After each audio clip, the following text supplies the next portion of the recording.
This is the Town Roots Podcast, episode number 63.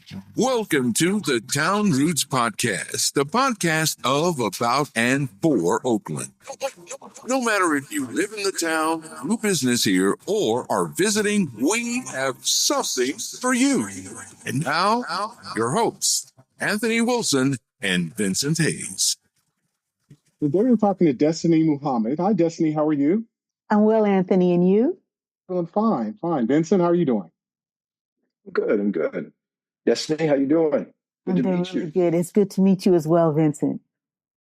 Good. So I'm excited because Destiny is the harpist from the hood. And I told her I've never interviewed a harpist before. And I love the name, Harpist from the Hood. That's fantastic. So we definitely have to dig into that to figure out, the inspiration for coming up with the name. But Destiny, why don't I turn it over to you? Why don't you tell us about your business? Very good. Thank you, first of all, you all, for having me. I'm very pleased to be here on board at Town Roots. My business, I am a full-time performing, recording, composing artist who also has the opportunity to serve through sound for private events. So my gamut can run anywhere from being a full-time performing artist where I am in concert at SF Jazz, Harpist Theater, Hillsburg Jazz Festival with my trio, and we are just enlightening an audience of plus people and sharing great music with them, whether it's my original compositions or reimagined compositions by one of my contemporaries. And in that same breath, as a musicpreneur, I also have the opportunity to serve for weddings and private engagements and even for life celebrations. And so I love the gamut because it keeps life in perspective, if you will, where I can go and have this great big high and then be able to support people who are celebrating the life of their loved ones. I've been in business.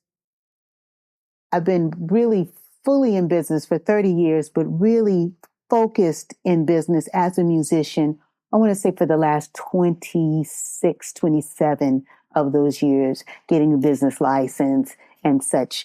So that's what I would share about myself. As I shared, I do compose music as well, and I get opportunities where I'm invited to compose a piece of music based on a theme.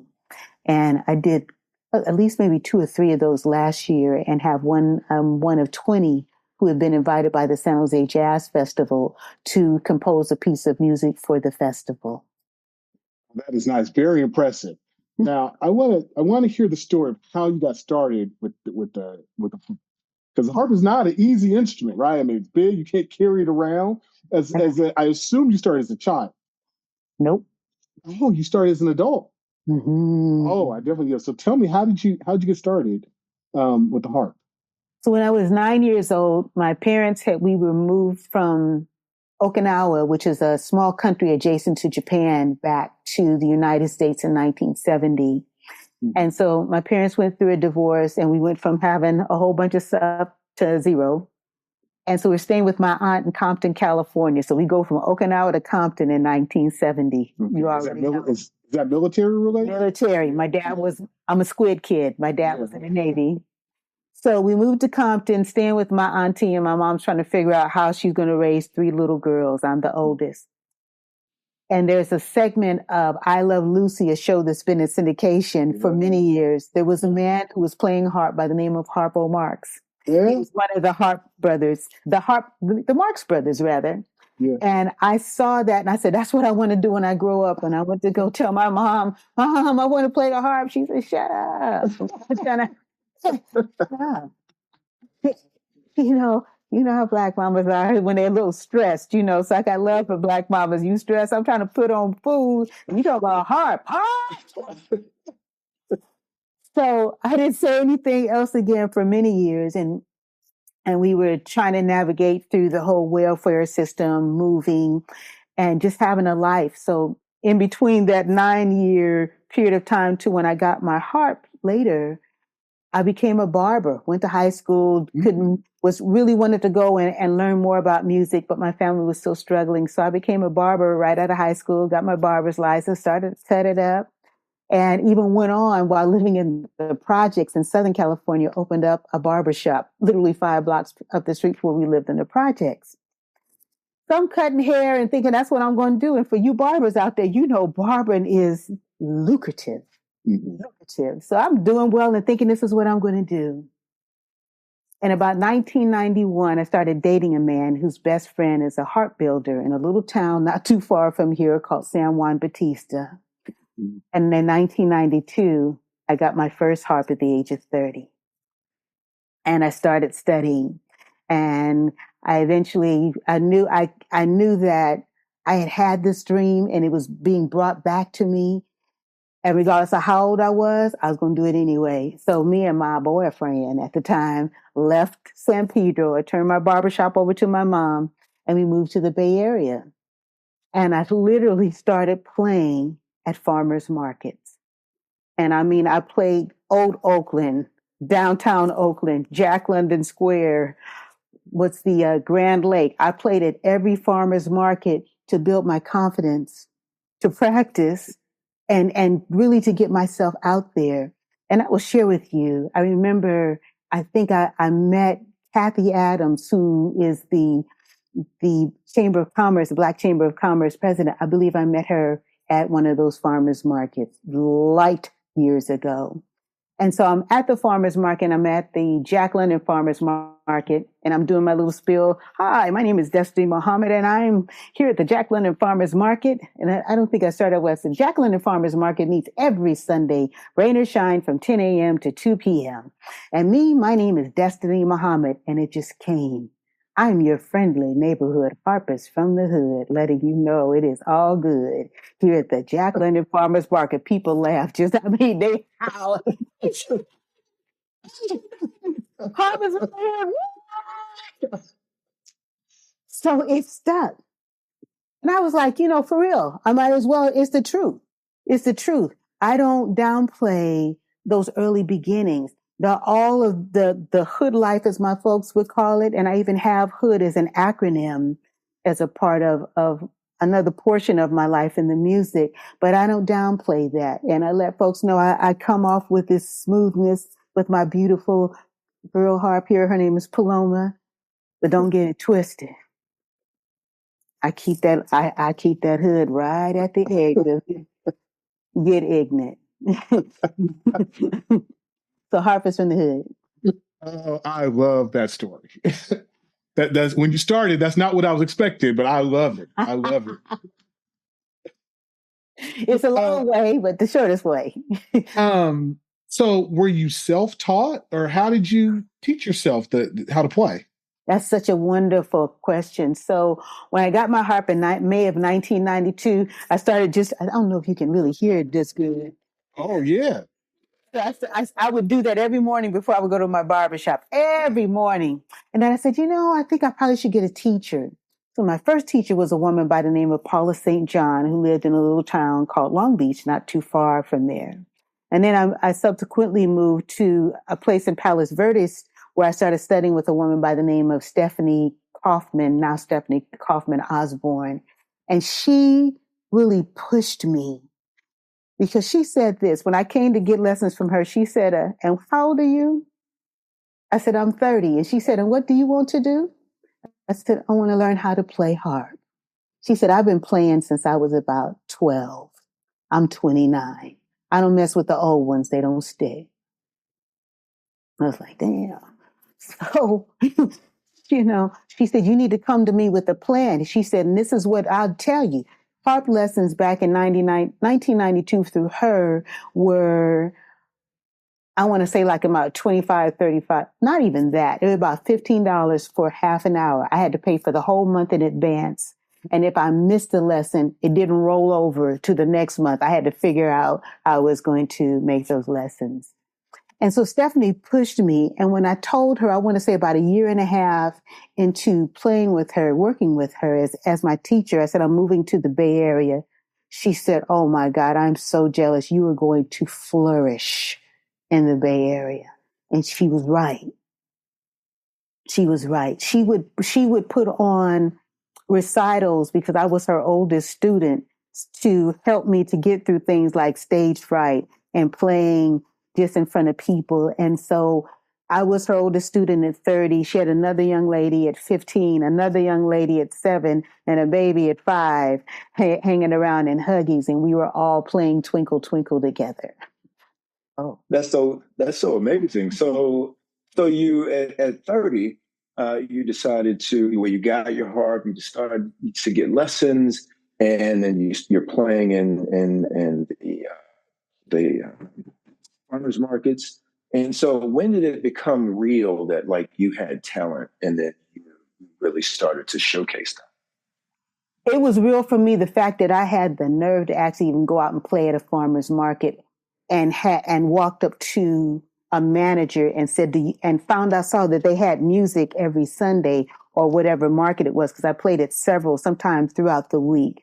And that's when it became real, which meant that I had to get ultra focused.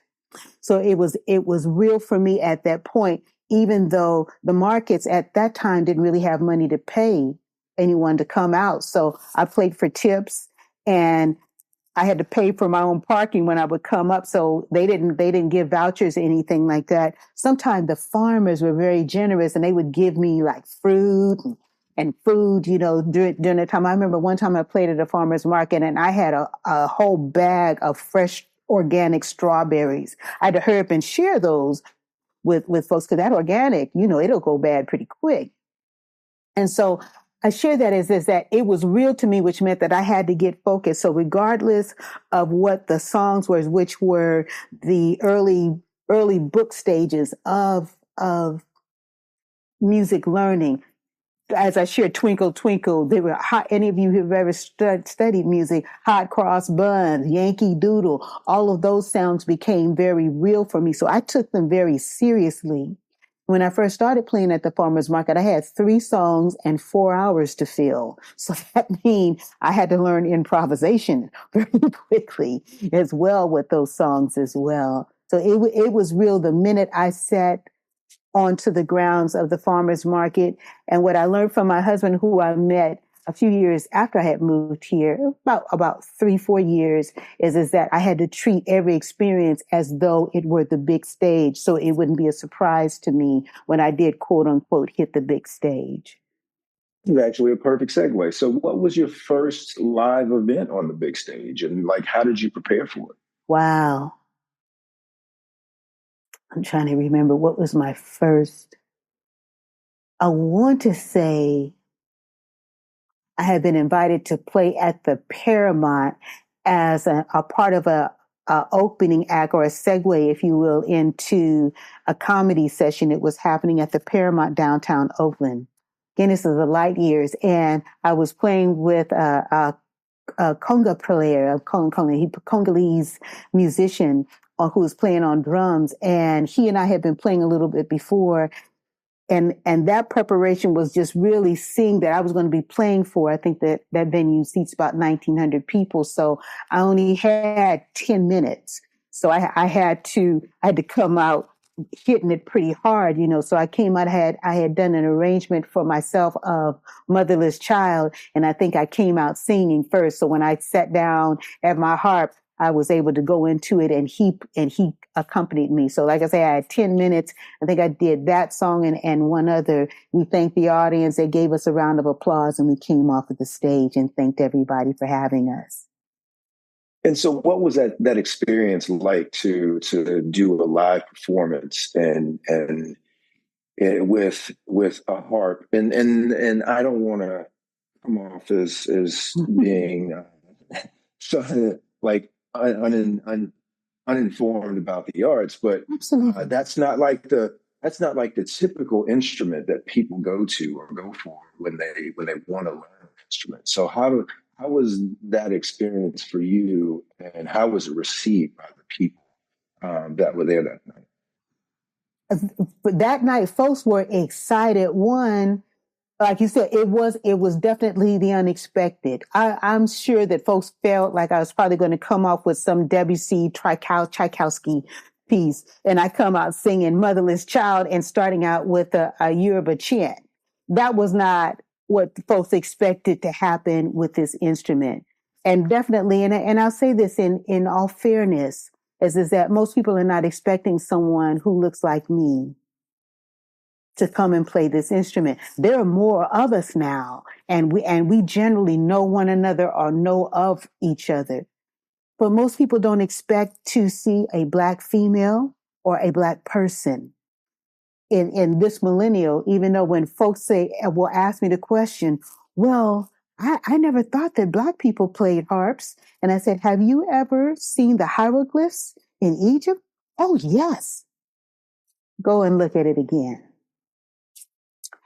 On the hieroglyphs, also known as the Metanetra by my illustrious Black literati, you will see harpist, both male and female, playing on there. And the harps are the origin of this one. So if you're familiar with the kora or the boulon, you will see they're boat shaped like this, and there's a gourd across the bottom of it and strings going across it like this. They'll play it like this. My kora players sometimes are playing it like this. All of those instruments are the great grandparents of the harp. So I'm clear and flat-footed in saying we've been doing this for a long time. It's just a large portion of it has been, put on a hiatus in our memory banks.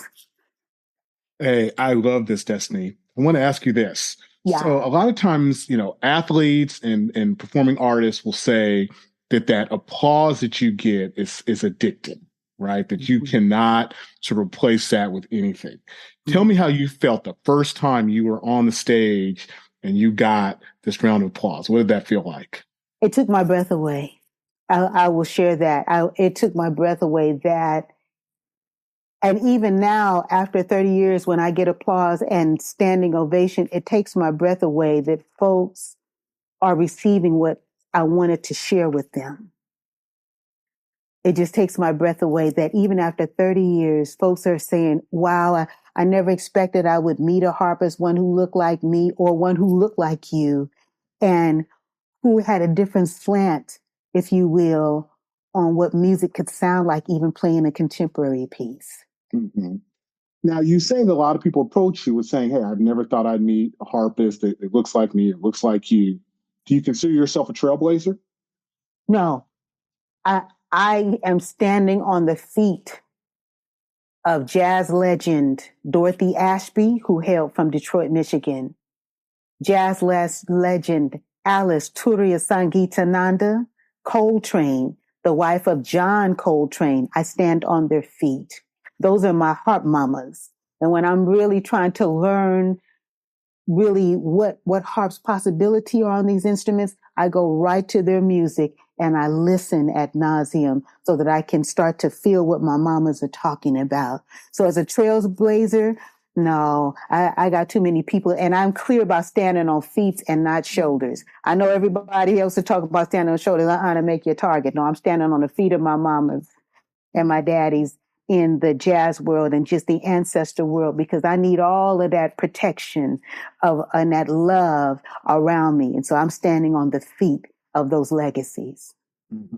What do people say to you when they come up to you, aside from, hey, I've never thought that I would see someone playing a harp that looked like me. This is amazing. Kind of, how are you received by people? Most of the time, I can honestly say 99% of the time, it's like all love. I want my baby to play the harp. I want to play the harp. I always wanted to play the harp. I want my kids to play the harp. You teaching? Where you live at? You hungry? especially my baby, you hungry? You look like you was playing hard. It is so endearing. It is so heartfelt. It's literally like having it's family felt, where folks are so proud. There are times where I see elders or even young people crying because they're thinking, some folks are saying, I don't know if I would have ever seen it in my lifetime. And so now they can say that. I'm not trying to push them into the ancestor realm, but I want to say yes. And it's not impossible, but you're going to have to work. That 4-letter word comes into play all day. And so you are playing, have taught yourself a little, you've taken lessons from these amazing people. Yeah. But it's one thing to play, it's the Yeah. second thing to compose. And you Yes. compose also. Walk Yeah. us through that. How did you start composing? So I get blessed. Folks just assume that I do. And so I want to say one of my first, I started writing my own songs, and I would just, whatever came up, which is still the place for me, I run with that. I trust God with everything. So if God gives me 3 notes, I was like, okay, I'm going to trust in 3 notes. And then the rest of the music comes. Bart, I want to say maybe in 2005, 2006, asked me, we're going to pay you to write a piece for a Dr. Martin Luther King event that we're going to host at the Kaiser Center here. That was the first time anybody had ever said, we want you to write a piece for us. I was like, whoa, I hadn't done that before, but I said, you know what? I'm up for the challenge. I ain't never done it, so I might as well do it. So I wrote a sweet piece for Martin Luther King called I Have a Dream. Mm. And then another organization in Los Angeles asked me to write a piece for them called Sisters at the Well. And so when we talk about what the process is, as I shared with you, I trust God with everything. And so if I hear something, which I generally do, I'll run with those first 3 notes. It could be 1 note, but that 1 note has an entire piece. So I say, okay, God, what we doing? Is that what we doing? Okay, what else? What else do you want me to do? I got the key. I got these 3 notes. What else do you want me to do? And then I will write it from there. And I generally, in this process now, I write for jazz trio, or sometimes jazz trio that may include an additional instrument, maybe a saxophone or a violin or a flute. But that is this trust factor for me. And I will share this with you. I was yesterday in an interview, and what really came to me, and it just made so much sense. I don't know if you all are old enough to remember a movie that came out called First Encounters. Mm-hmm. Yep. Do you remember the portion where I think it's Richard Dreyfuss and the spaceship comes and it goes doo dee doo doo doo, and he plays it back doo dee doo doo doo, and then doo dee doo doo doo, and they're back and forth until there's a full on symphony. Yeah. For me, it's that divine engagement with the infinite, where if I'm willing, when I'm willing to say, all right, what we doing? I'll play it, it plays it back. I'll play it, it plays it back, and then add something else. That's what it's like for me. And so when does your inspiration come to you? Like, are there certain times? Are you doing certain things? Like, for example, for me, and I don't know if this is true for everybody, but like I go and I run the lake a lot. Right? And whenever I'm running, I always get flooded with ideas. And I don't know why. It's I'm out there running and I have nothing to write them down with. But just so happens for me, I just start thinking about a bunch of stuff and I start to get a bunch of ideas. So I'm curious, does something happen? Like, do your ideas come to you? Do the notes come to you in a particular activity? Which is, I'm very grateful for our phone, so I don't have to walk around with a tape recorder. Mm-hmm. I will share with you, I'll be out somewhere and I can be anywhere, and that tone, that sound will come. Sometimes it's the way that someone said something. It's the movement of their pitch in their voice. And I'll repeat it back to myself, and I might sing it back to myself into my phone, and I capture it there in that moment. So I'm saying I'm very grateful. I often feel that God was waiting for the technology to catch up so it could push me to do things, right? And so I'll speak it back or sing it back exactly the way that I heard it. Then when I get back home and I'm with my trusty friend here, then I'll work it out that way. But I'm very grateful for the phone. So there isn't any particular time. And like you, I can be out anywhere. It might not be right now, but we could sign off and say, peace, thank you. And I'll get a whole flood of ideas. So, and then sometimes those ideas aren't for right now. You ever have that happen? Sometimes that sound is not for right now. So I said it. That's why I've got tens of memo stuff, and one of them will just speak. I'll be going through one and it'll go, this is the one. And that's the one that I build upon. That's so amazing. So I want to switch gears if you don't mind. So you have talked about a couple of times doing compositions, being on stage, actually doing performances. And so tell me about what the experience was like as an artist, then becoming a business or a business owner, because that's what you are. Exactly. And this is the thing that's really important, especially for arts of all disciplines. And those of us who are either solopreneurs or connected with another group of people. It's important for us to establish the business as soon as we can, to establish at a business, whether we want to call it by our name, we want to call it Harpist From The Hood, but it's important for us to get these business skills as quickly as possible. And I will share, I've been to that school of trial and error. You know, I'm not going to say I'm alumni, you know, sometimes I got to take refresher courses, but it's important. I remember, and I'll say this for, I don't know if you've ever written grants, but one of the things for at least some of the local grantors or facilitators of grants, in order to get that check, you have to have a business checking account and they have to see a business license or you get no check. So as opposed to, I think it was like one of the first grants I got years ago, probably like about 1999, 2001, is which prompted me to go ahead and to establish a business because I couldn't get the monies that I wanted to produce the show that I wanted. And so since that time, I've kept the business. And I'll be very transparent. There were a couple of years where money was slim and that business license lapsed.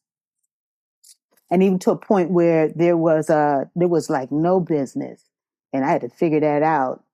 However, when I finally realized, I said the importance of having this business license and now really even having an accountant who understands musicians. And this is the thing, is to have an accountant who understands your industry, because that person will be able to research and know where the expenses are, where the write-offs are, where those other refund blessings are. That individual, we have a wonderful person whose spouse is also a musician. And so she handles a number of us, which is such a blessing. And being able to have her say, well, these are the deductions that you should have been taking a long time ago. Did you not know that? I was like, no. She said, well, you need to do that. All of the movies that you're seeing. I could go on a litany of things, those things, recognizing that when we go to conferences, education, continuing education.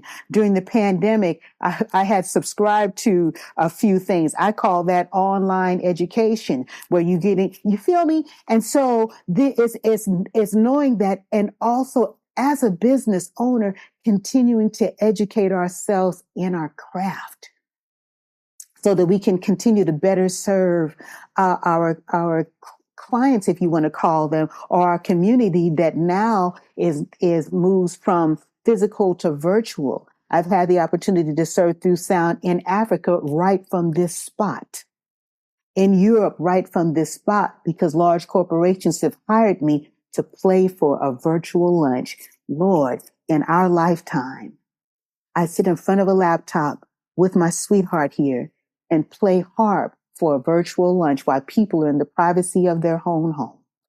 And so it's imperative for us to want to put the monies down and start to make some hard, really clear decisions about what is absolutely necessary to live the best life and have the best business. So, and that's, oh man, you've said a mouthful. And so I've got so many places I want to go. Like I want to ask you what it's been like being in Oakland and doing your business here. I want to know like what the pandemic was like. So I think for you, I think like just tell me a few things about like what business has been like in Oakland and how the pandemic has shaped or changed or enhanced what you do. Mm. Whew. Those are good questions. Being in Oakland, I have lived in Oakland. I moved to Oakland 1997, 98. And being in Oakland is wonderful because talent here is rich. Talent, and I'm talking about artists and vocalists and musicians is rich, which means you got to boss all the way up. And so what it has forced me to not think out of the box, but to expand whatever that box is within and to challenge me to be my very best because there is so much talent here. And it calls me forth to do that. And it's a place where I'm also able to develop ideas and to expand upon them as I take them out into the rest of the world. I would be very clear. I don't work as much here in Oakland as I do in places like San Francisco and preparing to work more in San Jose. However, when I do work here in Oakland, folks are very clear. You better bring it. You better bring it and quit playing. Pandemic. Man, it was about 6 or 7 months before the pandemic. I got that inner message from God that said, I need for you to start setting some money away. I said, okay, Lord, I'm trying not to be hard-headed because I remember them last whoopings. So I started every time I got paid, I started setting money aside, handle all my expenses, setting money aside. And I was already booked from, 2019? I had bookings all the way until maybe like September of 2020. And man, I just kept putting the money away. It was getting a nice little pot. I was grateful.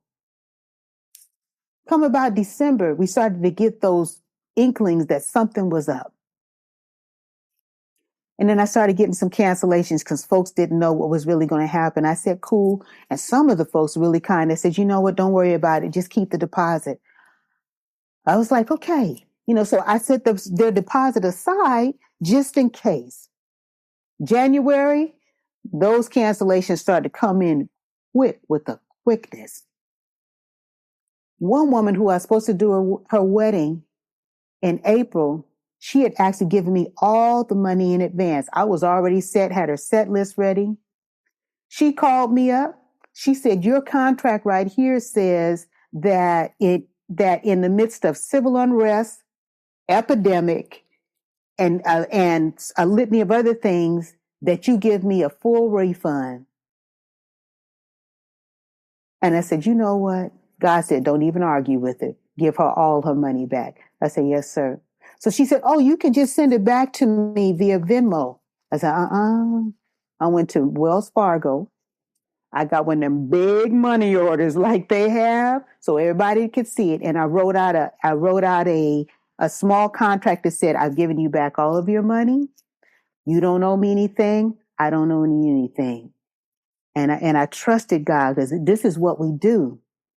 And I shared all of them were canceled. We started to get a flood to include the Oakland African American Chamber of Commerce letting us know we have grants. Some folks said, just tell us what your platforms are. We'll send you money. And so what it forced me to do during the pandemic is we had to learn to do what we're doing right now with a quickness. I don't think I had used Zoom more than one time. And so we had to learn how to use Zoom and make it sound like we were in real performance, because there were some people that said, well, can you perform for us on Zoom? I want to doing tea parties and book signings just like this. And the truth, them first Zoom meetings was sketchy as hell. That music. Our internet service was so bad. It was, oh my God. There was a, back in the day, there was a man named Max Headroom. I don't know if you remember Max Headroom. Remember, Oh, yes. the rerun like this? Mm-hmm. Oh, it was like that. Them first Zoom meetings, but people loved us and were so happy that we could do anything. And then that money that I set aside, whew, thank you, God. It helped to coast while some grants were coming in. And we started to learn how to make our Zoom presentation better. As you see these, we have lights. My husband put up beautiful lights so that this lighting that you're seeing is actually a lighting thing that my husband put up. I don't have my harp on now, but he would plug it in and figured out how to plug it into the laptop so that the sound sounded as close to being in person as possible. I've done virtual retreats. We started to subscribe. Some folks will let you subscribe for 30 days without paying. Don't tell nobody. And we would subscribe to OBS. If you're familiar with OBS, I think it's called like an open broadcasting system where you learn how to broadcast, because this is literally what it becomes, is broadcasting.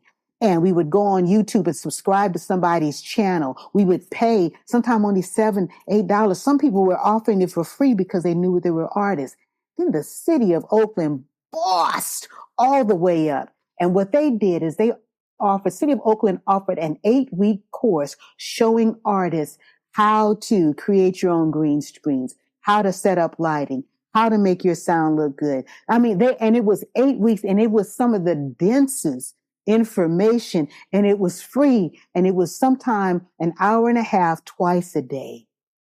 And so it again, I say it forced us to grab this education and push ourselves forward. So now the sky is no longer the limit, because now if someone wants to hire me and they say, well, we have X amount of dollars if you can get here in person, but if you can do a virtual performance for us, we'll pay you maybe a little less than half.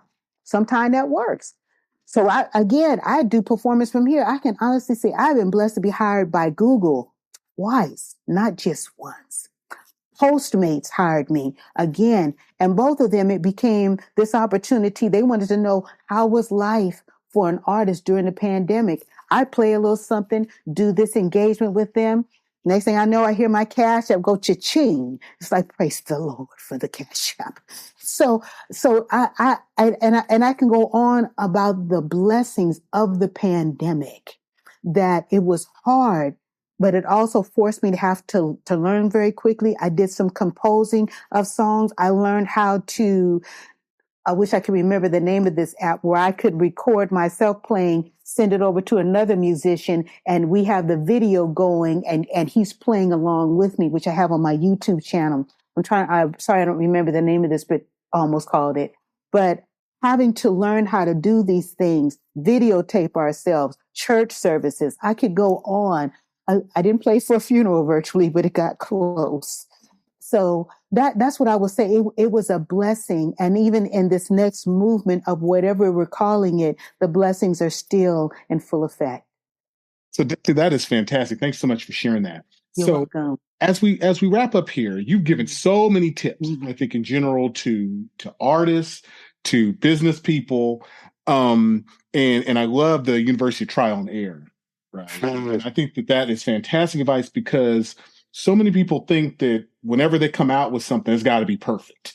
And they don't realize that thing that they see today that's perfect, somebody was doing a lot of trial and error before it got to that point. But what I'd like for you to do is share just a couple of tips that you would give to a small business owner. Wow. What I would say is a small business owner, don't be afraid to just get out there. Don't be afraid. Take what you have right now. Take what you have. I'll share this. One time I was playing at the farmer's market. There was a sister. She was out there with a pot and a hot plate and something that she had plugged into. She was selling black-eyed peas at the farmer's market. A fine. She could black eyed peas and cornbread. Let's not get it twisted. Yeah. She took what she had. Take what you have. If you have an idea, it's already good. Another time I played at a farmer's market, this woman had went to a fabric store and she brought remnants of that, it's called tulle, that ballet dancers make their little dresses on. She bought as much as they had because the remnants are usually pretty inexpensive, found some ribbon, sewed it up.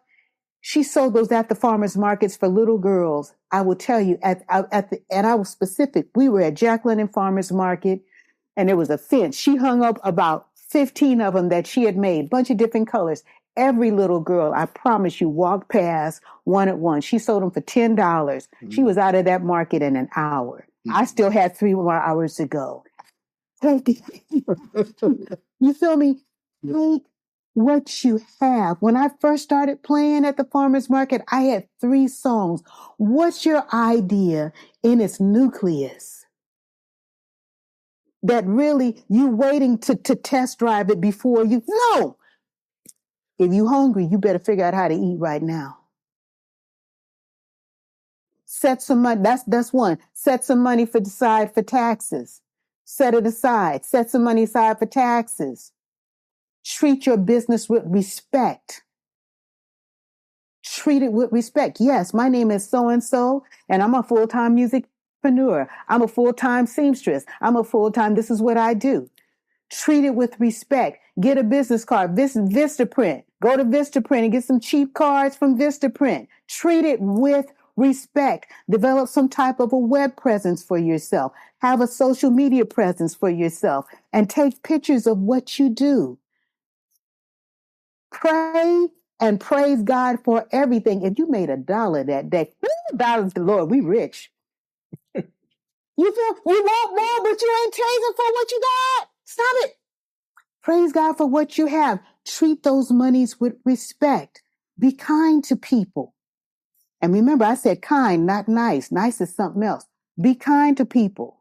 Be kind to people. If someone has a question about your business or what you do, be clear about it. Be clear about who you are and what it is that you're doing, and do your very best. And if nothing else, don't compare yourself to somebody else. You don't know what's going on in that life right there. Social media make everything look good. You catch somebody behind it, somebody standing behind them going, you better say something. That is fantastic advice. And one thing you said there that I just want to highlight is that and I tell people this all the time, be clear about your business. So I find too many people that apologize for their never apologize for your price. Your price is your price. The price is a price. Right. And don't argue. Don't argue with people. Yeah. If you tell folks, they ask you, well, what's your price? This is my price. Well, what do I get for all that? Mm-hmm. And he said, well, perhaps, and I've had to say this to people, I said, perhaps I might not be the one to serve you. There are several other, well, why come? No. I'm sure that there is, well, can you recommend somebody? Sometime I would want that attitude on someone that I may not have the best rapport with. I'm unable to recommend anyone. Everyone I know is around this same price range, but God bless you. No, I'm not going to argue with you about my price. My price is my price. Yeah. Now, this is the thing. I'll ask people, if you tell me, I'll give an example. Someone says, I need for you to come. We would love for you to come and play we have a banquet. We basically would like for you to play as people are having dinner. Our budget is. If I want to partner with that individual or that organization, I will say, I'll accept that budget, and you need to include parking and a meal for myself and my road manager and placement in your program. Mm-hmm. I sat on the board of governors for the Grammys, and one of my wonderful constituents said, you don't get what you deserve, but you get what you negotiate. So if I want to, and you come to me with a budget, I will say, I may say yes, but these are the other things that I want to negotiate. If those are off limit, then perhaps someone else may be more appropriate for you. I think that's such great advice. And here's the end. You throw in being on the board of governors for the Grammys. We're going to have you come back and talk about that. Oh my God. It is a very illuminating experience. Yeah. And I would invite anyone who is in this industry and working at their craft to join the Recording Academy. And once you get in and start to engage with your contemporaries, go ahead and see about becoming on the board of governors for the Grammy. Destiny, this has been fantastic. Tell the listeners how they can find you. DestinyMuhammad.net, DESTINYMUHAMMAD. Harpist From The Hood on IG, Destiny Muhammad on Destiny Muhammad Music on IG, and Harpist From The Hood on Facebook, and on TikTok, Destiny Muhammad Music. That's fantastic. And we'll include the links in the show notes for this episode. Thank you so much. Thank you for listening to the Town Roots Podcast. For more information about the show, to leave comments, and connect with the hosts, head over to www.townroots.com.